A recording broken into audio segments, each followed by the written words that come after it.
இள வயதை விட நமக்கு முதுமையில தான் நட்பு மிக மிக மிக அவசியம்.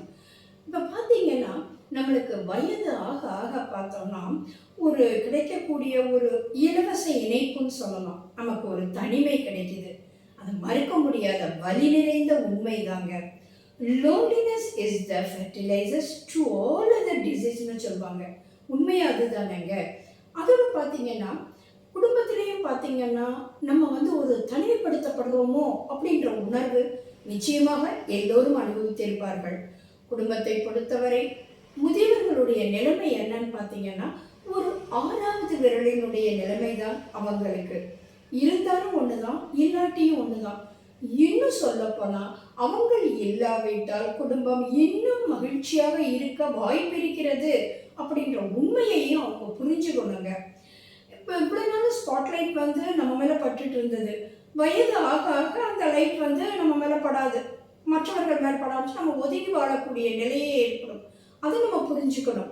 அதுவும் இல்லை, இன்றைய இளைய சமுதாயத்திற்கு நம்மளுடைய அன்போ, அரவணைப்போ, ஆலோசனைகளோ, ஆதரவோ எதுவுமே தேவை கிடையாதுங்க.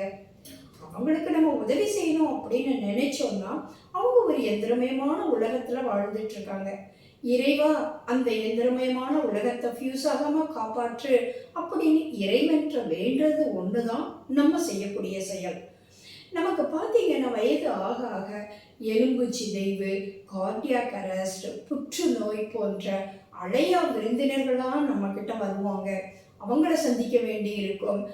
நம்மளுக்கு தனிமை அப்படின்ற நிறைய பிரச்சனைகள், சரியான புரிதல் இல்லாத, சரியான எண்ணங்கள் இருக்கணும், சரியான வெளிப்பாடு இருக்கணும், சரியான சொற்களை பயன்படுத்தணும்.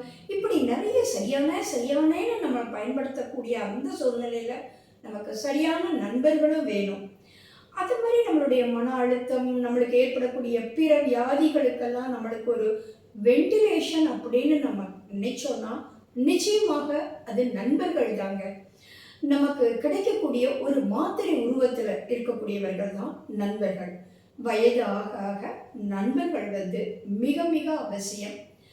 இறைவன் அந்த பாக்கியத்தை எனக்கு கொடுத்திருக்கிறார். அதற்கு நான் இறைவனுக்கு நன்றி கூறுகிறேன்.